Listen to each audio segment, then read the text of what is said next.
Let me start with a question. Have you ever wanted something so badly and then somehow become the biggest obstacle standing between you and it? You tell yourself, I'm going to change, and then do the exact thing you've been trying to stop doing. You say, I'm going to save money. Then you spend it. I'm going to get healthy. Then you skip the workout. I'm going to start that business. And then you find 100 reasons why today isn't the right day. I want to stop going back to the people who hurt me. And somehow there you are again. Same person, same conversation, same cycle. And afterwards, you look at yourself and think, why do I keep doing this? That's the question I want to explore today.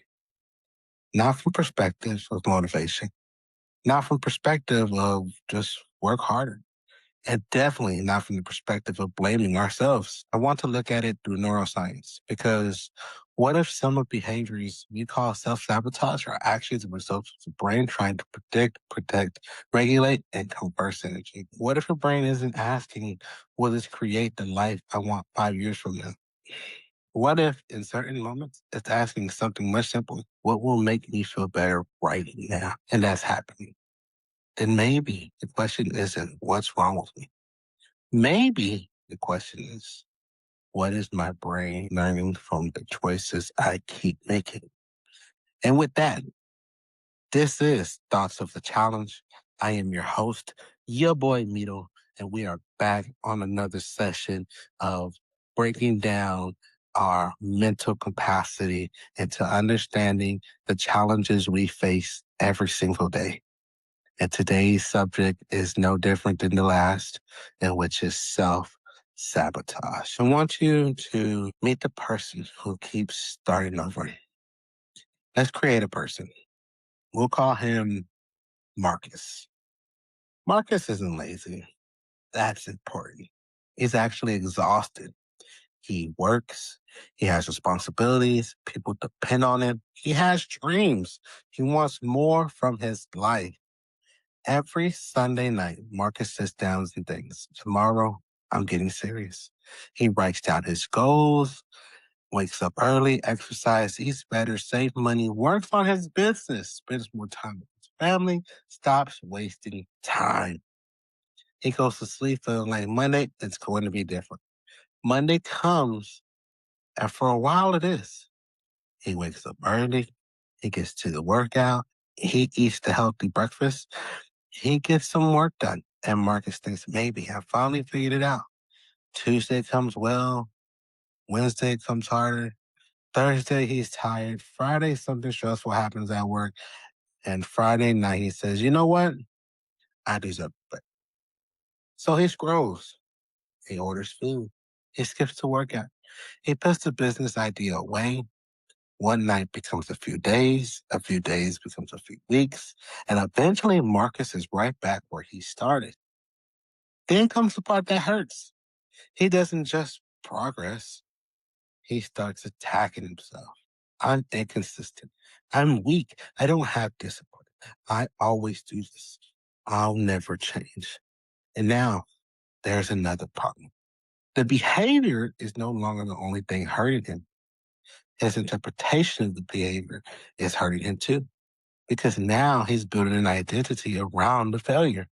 And this is where neuroscience becomes interesting. Your brain is not just reacting to life. Your brain is simply sitting inside your skull waiting for things to happen. It is consistently processing information and generating predictions about what comes next. Past experiences matter.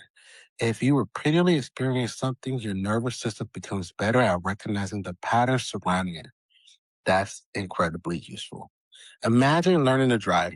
At first, you consciously think about everything: brakes, mirrors, signals, turns, traffic, and enough practice, much of it becomes automatic. You don't have to consciously calculate every movement. Your nervous system has learned the pattern. The same broad principle applies to behavior. Repeated action can become increasingly automatic, with basal ganglia circuits playing an important role in habit learning. Research described a shift from more goal-directed control towards stimulus-driven habitual behavior under some conditions. So here's the first mind-expanded idea. You don't have to consciously choose every behavior for your brain to keep repeating it. Sometimes the environment chooses to cue. The cue activates the learned patterns, and suddenly you're doing something before you fully thought about why. The loop. Let's make this simple. Something happens. You feel something. You do something. You get some kind of consequence. And your brain learns, for example, you're stressed. You reach for your phone, you scroll. For a few minutes, you don't have to think about the patterns. For a few minutes, you don't have to think about the problems. That immediate relief matters. Your brain has experienced stress phone relief. Do that repeatedly, and the behavior can become easier to trigger the same context. Now, imagine another example. You're nervous about making a difficult phone call. You avoid it. Immediately, the anxiety drops.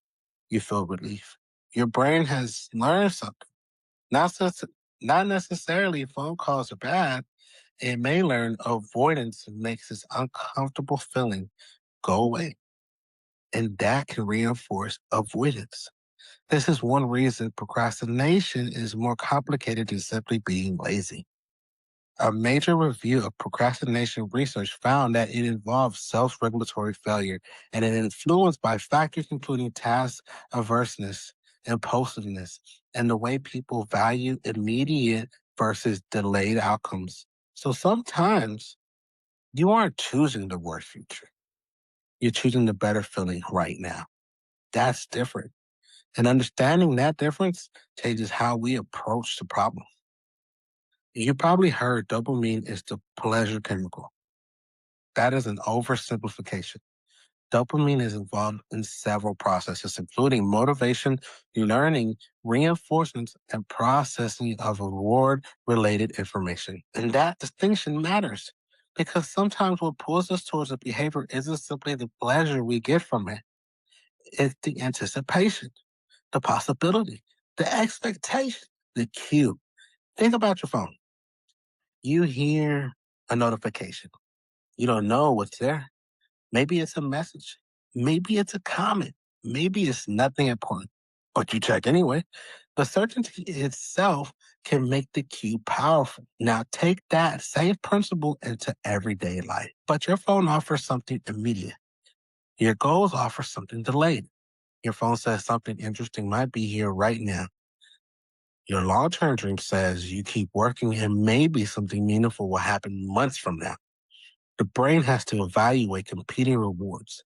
And neuroscience shows that self-regulation involves interaction between prefrontal control system and subcortical rewards and threat systems. So when you're exhausted, stressed, distracted, and emotionally overwhelmed, the decision isn't happening in vacuums. Your brain is weighing competing signals. Now let's talk about one of the most fascinating parts of this, the prefrontal cortex. You can think of parts of the prefrontal cortex as being heavily involved in planning, decision making, inhibition, working memory, and cognitive control. It helps you hold a future goal in mind while responding to what's happening right now. In simple terms, your immediate impulse says, do it now. Your long term goal says, wait, think about where this leads. And your brain has to negotiate between them. Research on cognitive control describes the prefrontal cortex as central to coordinating thoughts and action according to goals and future plans. But here's the part I want you to understand. This isn't a superhero brain region. It simply wins every argument. Human behavior emerges from interactive systems. Rewards, threats, emotion, memory, attention, habits, context, goals. All of these systems influence what we actually do. And when someone says, why didn't you just use discipline? They're skipping the neuroscience. The better question is, what condition made the automatic behavior stronger than the goal-directed behavior in that moment? That's a much more useful question. Let's go back to Marcus. He's been working all day. He's tired. Something happened at work. He gets home, he already mentally overloaded. And then somebody tells him, you need to work on your goals. Technically, that's true. But his brain doesn't exist in a laboratory. Context matters. People think progress looks like old behavior, then new behavior forever. That's not how learning works. Habit research shows that previously learned behaviors can return quickly when familiar cues appear. So you may have a bad day. You eat the food, you skip the workout, you procrastinate, you lose your temper, you fall back into the old pattern. The question isn't, did I fail? The question is, what happens next? Because one mistake can become two completely different things. They could become, I knew I couldn't change, or interesting, what triggered that? One creates shame and the other creates information. And information is useful. This is where we help each other. Now, I want you to move beyond neuroscience for a moment, because this is where the science meets being human. We talk about changing ourselves as if we're supposed to do it alone. But humans learn socially. We regulate emotions through relationships. We receive feedback from other people. We imitate. We communicate. We influence one another. So maybe your healing isn't only about what you do when you're alone. Maybe it's also about who you become around other people, who make you feel safe, who challenges you, who brings out the best in you, who constantly triggers the version of yourself you're trying to leave behind. And here's the other side. Who are you for somebody else? Because maybe you're the person somebody needs right now. Maybe someone around you is procrastinating because they're terrified.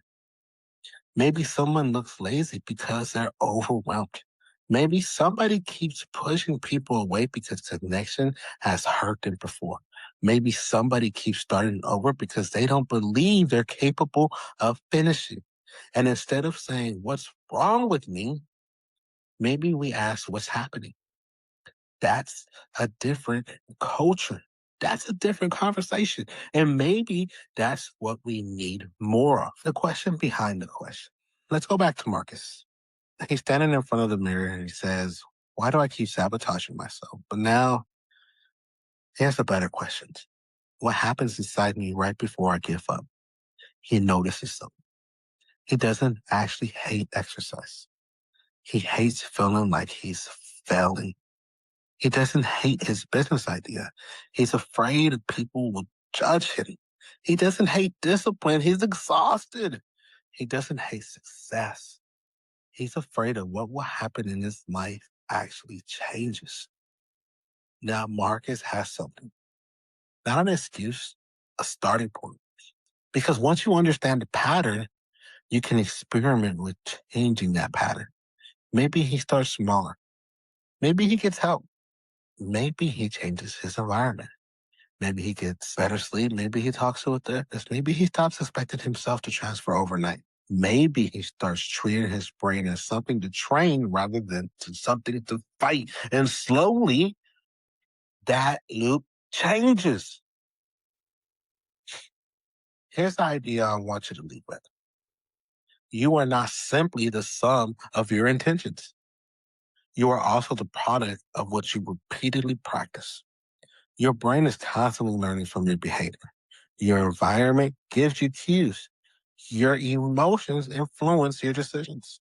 Your reward system pulls your attention towards certain outcomes. Your habit can become automatic.